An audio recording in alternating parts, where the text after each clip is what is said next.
महाराष्ट्र में पिछले कई दिनों से चल रहे सियासी घमासान का आखिरकार आज संपूर्ण रूप से अंत हो गया है, क्योंकि एकनाथ शिंदे और देवेंद्र फडणवीस की सरकार ने फ्लोर टेस्ट भी पास कर लिया है।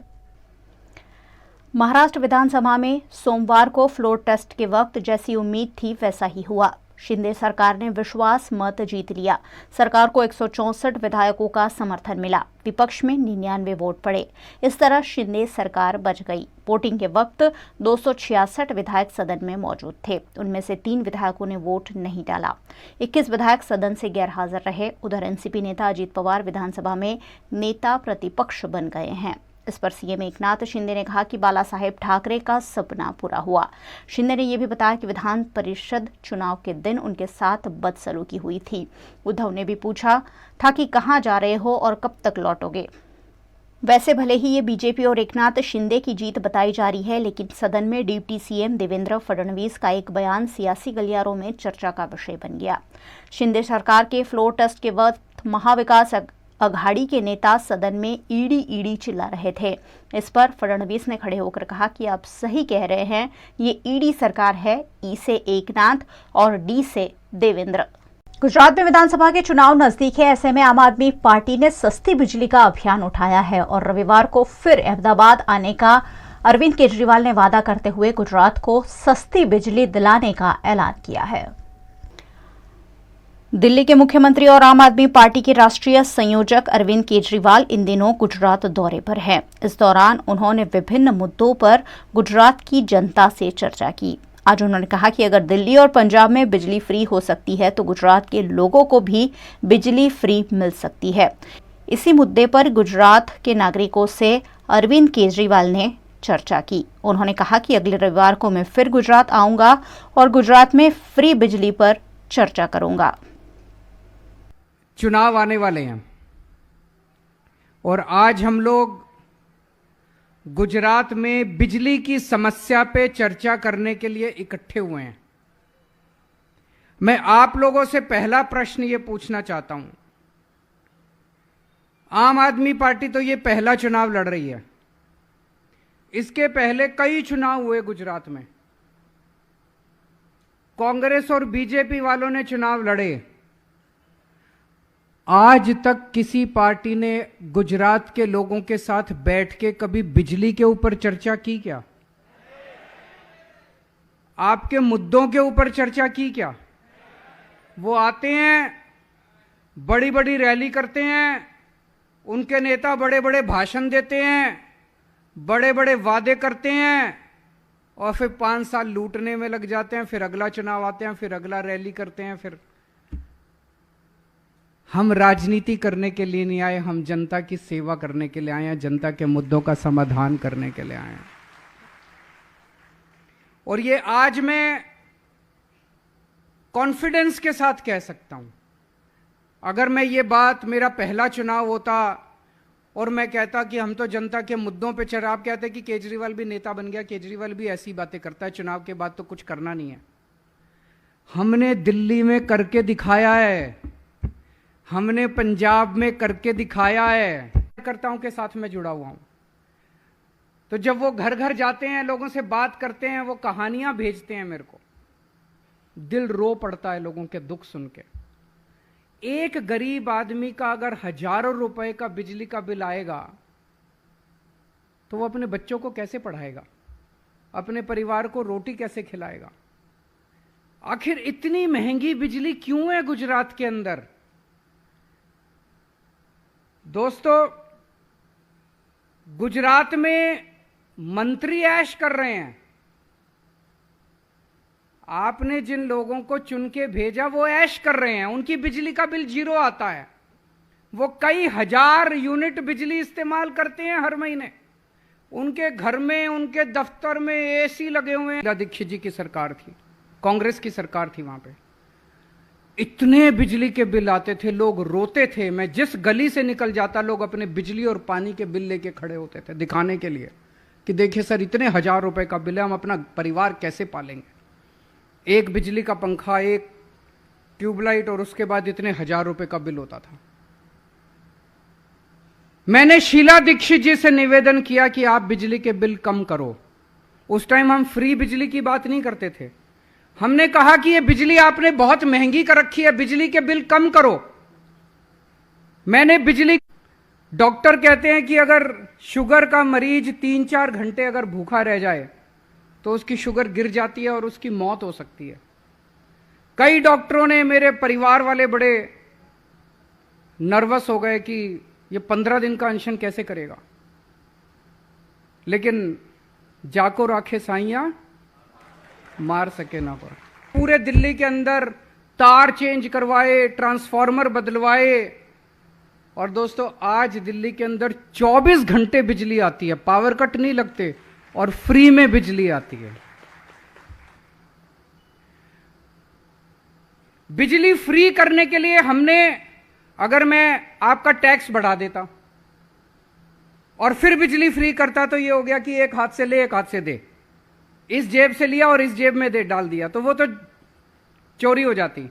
अगर आपके मैं बिजली फ्री करने के लिए लोन लेता, सरकार को कर्जे में डुबो देता, तो गलत बात थी। हमने दिल्ली के अंदर टैक्स बढ़ाया नहीं है। 7 साल के अंदर जितना टैक्स था सारा टैक्स हमने कम किया, टैक्स कम किया, कोई लोन नहीं लिया। आज, पहले दिल्ली सरकार घाटे में चल रही थी, आज दिल्ली सरकार नफे के अंदर चल रही है, प्रॉफिट में चल रही है। सारा घाटा पुराना पूरा कर दिया दिल्ली सरकार का। दिल्ली सरकार के ऊपर आज 0 लोन है, कोई लोन नहीं है दिल्ली सरकार के ऊपर, कोई लोन नहीं, कोई टैक्स नहीं। फिर पैसा कहां से आया? हमने फ्री कैसे करी बिजली? हमने आते ही बिजली कंपनियों को बुला के बोला, खबरदार अब दिल्ली के अंदर बिजली बढ़ाई तो तुम लोगों ने। मैसेज क्लियर चला गया सारी बिजलियों को, मैसेज बिजली कंपनियों को। हमने कहा पहले तुम पहले वाली सरकारों को पैसे देते थे, नहीं देते थे, रिश्वत देते थे, नहीं देते थे, हमें कोई नहीं लेना देना। अब दिल्ली के अंदर ईमानदार सरकार है, तुमसे 1 पैसा नहीं मांगेंगे, लेकिन जनता का बिजली का बिल नहीं बढ़ना चाहिए। बिजली का 1 पैसे का बिल नहीं बढ़ेगा। 7 साल से दिल्ली में बिजली के रेट नहीं बढ़े। जो रेट 2014 में थे आज भी वही रेट है, वही रेट है। और हमने लोगों को पैसा बचा बचा के, भ्रष्टाचार कम कर करके खूब पैसा बचाया, और उससे हमने जनता को सब्सिडी दी, और जनता को आज फ्री में बिजली दिल्ली में मिल रही है।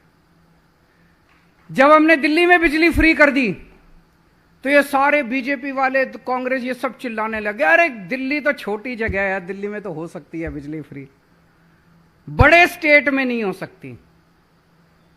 तो ऊपर वाला देख रहा था,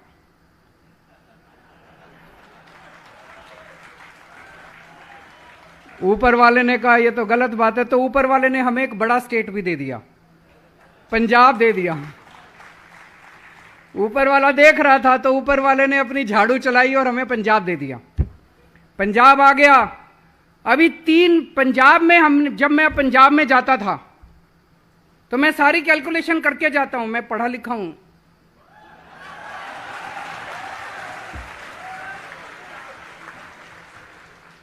मेरी डिग्री भी असली है। वडोदरा के जेतलपुर रोड पर ललिता टावर में रहने वाले निवासियों ने समस्याओं से परेशान होकर बिल्डर अजित पटेल का घेराव करते हुए आक्रोश व्यक्त किया। गुजरात के वडोदरा शहर में जेतलपुर रोड पर ललिता टावर है, जहां 128 फ्लैट में कई परिवार रहते हैं, लेकिन ललिता टावर में असुविधाओं की भरमार है। यहां पानी नहीं आता है, साथ ही इमारत खस्ताहाल हो चली है। पार्किंग, ड्रेनेज समेत की कई तरह की समस्याओं से लोग परेशान हैं। यहां के निवासियों ने परेशानियों से जूझते हुए ललिता टावर के बिल्डर और पूर्व कॉर्पोरेटर अजित पटेल के कार्यालय पर हल्ला बोल किया। सयाजीगंज में मनुभाई टावर स्थित अजित पटेल के कार्यालय पर मोर्चा ले जाते हुए स्थानीय निवासियों ने अपनी आपत्ति जताई। स्थानीय निवासियों द्वारा इस मौके पर अजित पटेल का घेराव भी किया गया और उन्हें समस्याओं से अवगत कराया गया।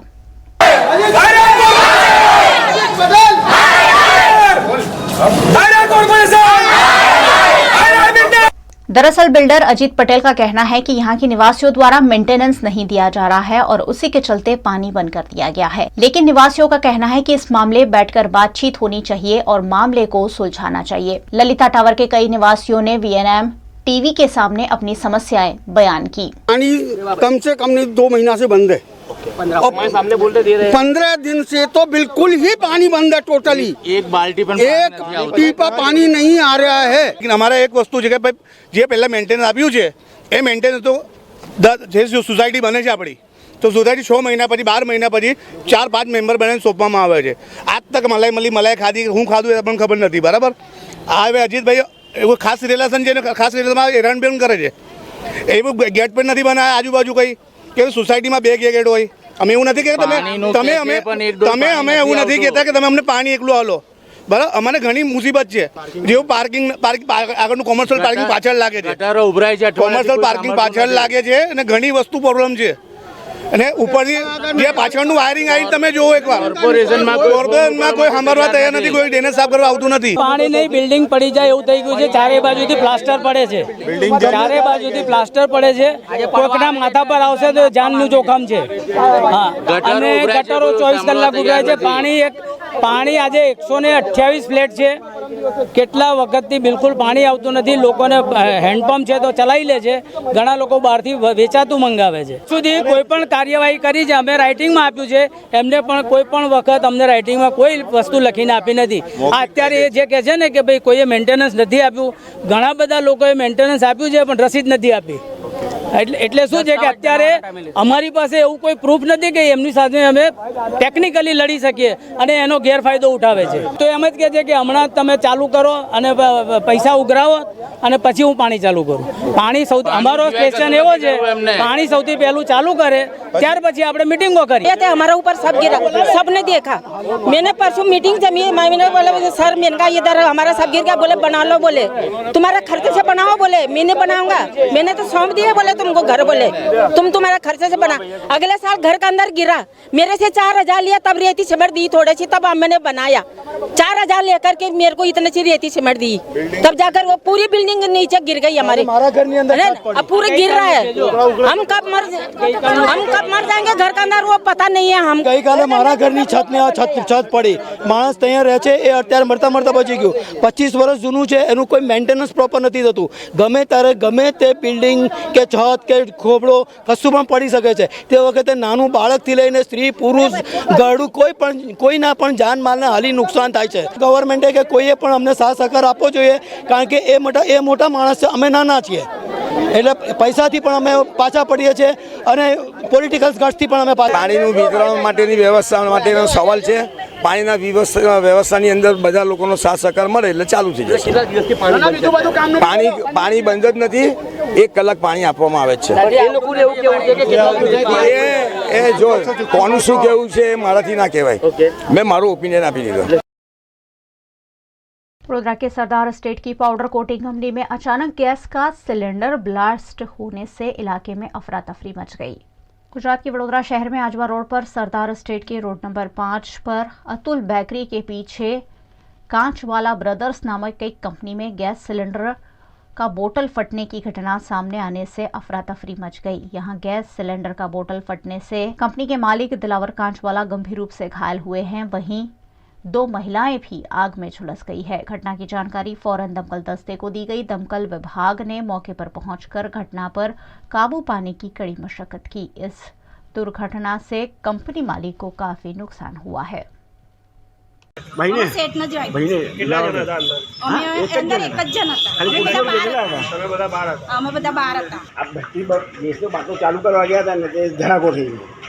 શેની ભઠ્ઠી શેની છે આ પાવડર કોટિંગ અમે કરીએ આ છે ને ઇન્સ્ટોલ એટલો થઈ ગયો આ બધા એ અમે કલર કરીએ છીએ કલર થઈ ગયા પછી બાટલાને અમે લોકો ચાલુ કરતા હતા। કોઈને ઇન્જરી થઈ છે કોઈને ઇન્જરી વાગ્યું ભાઈને જ વાગ્યું। તમારા પોતાના ભાઈ છે હા દિલાવરભાઈ કાચવાલા એમનું શું નામ છે દિલાવરભાઈ કાચવાલા એમને હોસ્પિટલ લઈ જવામાં આવ્યા। हाँ काचवाला दिलावरभाई लई गया भाई मोटा भाई गया साथे। गुजरात के वडोदरा शहर में काला घोड़ा ब्रिज है जो अब खस्ता हाल हो चला है।